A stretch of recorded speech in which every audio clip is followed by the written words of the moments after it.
வணக்கம். ஜோதிட உலா யூடியூப் சேனல் அன்பு உள்ளங்களுக்கு வாழ்த்துக்களோடு வணக்கம்.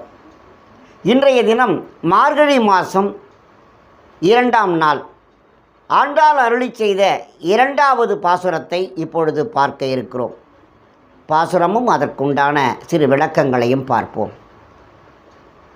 வையத்துள் வாழ்வீர்கள் நாமுன்னும் பாவைக்கு செய்யும் கிரிசைகள் கேளீரோ பார்க்கடலுள் பையற்றுகின்ற பரமனடி பாடி நெய்யுண்ணோம் பாலுண்ணோம் நாற்காலே நீராடி மையிட்டெழுதோம் மலரிட்டு யாமுடியோம் செய்யாதனை செய்யோம் தீக்குறளை சென்றோதோம் ஐயமும் பிச்சையும் ஆந்தனையும் கை காட்டி உய்யுமார் என்றெண்ணி புகழ்ந்தேனோர் எம்பாவாய் உய்யுமார் என்றெண்ணி உகந்தேலோர் எம்பாவாய்.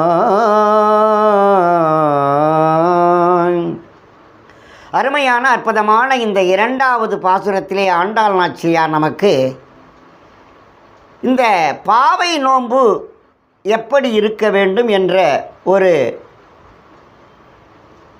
அதற்குண்டான ஒழுக்கங்கள் எப்படி இருக்க வேண்டும், எப்படி அந்த பாவை நோன்பை கடைபிடிக்க வேண்டும் என்று இந்த 2வது பாசுரத்திலே கூறியிருக்கிறார். அதாவது வையத்துள் வாழ்வீர்கள். வையம் என்றால் உலகம். இந்த உலகத்திலே நாம் வாழ வேண்டும். வாழ எப்படி என்பது தான். வையத்துள் வாழ்வீர்கள் நாமும் நம் பாவைக்கு. நாமும் நம் என்று சொன்னால் நம்முடைய சுற்றத்தார். நாம் மட்டுமே கிடையாது, நம்மோடு இருப்பவர்களும் நாமும் நம் பாவைக்கு இந்த பாவை நோன்பில், அதாவது பாவை நோன்பு இருக்க வேண்டும். பாவைக்கு செய்யும் கிரிசைகள் கேளீரோ. இதில் ஒரு சில கட்டுப்பாடு இருக்குது. அந்த கட்டுப்பாட்டைத்தான் இப்பொழுது நான் சொல்ல வந்திருக்கிறேன். கிரிசைகள் கேளுங்க. பையற்றுகின்ற பரமன் அடிபாடி என்றார் சொன்னார். பை என்று சொன்னால் பார்க்கடலில் பையற்றுகின்ற பரமன். இந்த திருப்பார்க்கடலிலே பகவான் ஸ்ரீமன் நாராயணன் பாம்பனையில் லக்ஷ்மி தேவியோடு துயில் கொண்டிருக்கின்றான். அவனுடைய திருவடிகளை நாம் பாட வேண்டும் என்பதற்கு தான் பார்க்கடலுள் பையுற்றுகின்ற பரமனடி பாடி என்று சொன்னார். இந்த நோன்புக்கு என்னென்ன நாம் இருக்க வேண்டும், கடைபிடிக்க வேண்டும் என்று சொன்னால், நெய்யுண்ணோம் பாலுண்ணோம் நாற்காலே நீராடி. நெய் சாப்பிடக்கூடாது, பாலு சாப்பிடக்கூடாது. தினைக்கும் நாம் குளிக்கணுன்றது எல்லாருக்குமே தெரியும். ஆகையினால் மையிட்டு எழுதோம் மலரிட்டு யாமுடியோம். மை தீட்டிக்கக்கூடாது, கண்ணில் அழகுபடுத்தக்கூடாது, வாசனை மலர்களை நாம் சூடிக்கொள்ளக்கூடாது. இதற்கெல்லாம் விரதத்திற்கு எதிரானது என்பதைத்தான். மையிட்டெழுதோம் மலரிட்டு யாமுடியோம் செய்யாதனை செய்யோம். செய்யாத செயல்களை நாம் செய்யக்கூடாது. தீக்குறளை சென்றோதோம். தீய குறள், அதாவது தவறான வார்த்தைகளை உச்சரிக்கக்கூடாது. இந்த நோன்பு இருக்க வேண்டியது 30 நாள் வரைக்கும் கட்டுப்பாடு தேவை. என்னென்ன சொன்னாங்க? நாம் பால் சாப்பிடக்கூடாது, நெய் போட்டு சாப்பிடக்கூடாது, மலர்கள் அணியக்கூடாது, மை தீட்டக்கூடாது, செய்யாதனை செய்யக்கூடாது, தீக்குறளை சென்றோதும். ஒருத்தவங்களை திட்டக்கூடாது.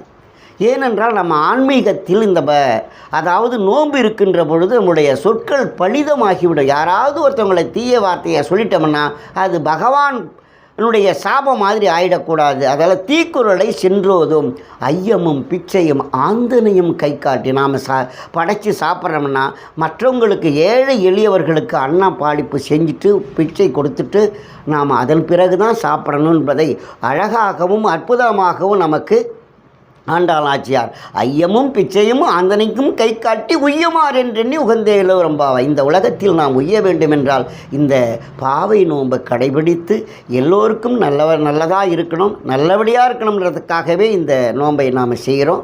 ஆகையினால் எல்லோரும் நன்மை அடைய வேண்டும் என்று சொன்னால் இந்த பாவை நோன்பு இருக்க வேண்டும் என்பதை அருமையாக சொல்லியிருக்கிறார். நாளைய தினம் 3வது பாசுரமும் அதற்குண்டான சிறு விளக்கங்களையும் பார்க்கலாம். வணக்கம்.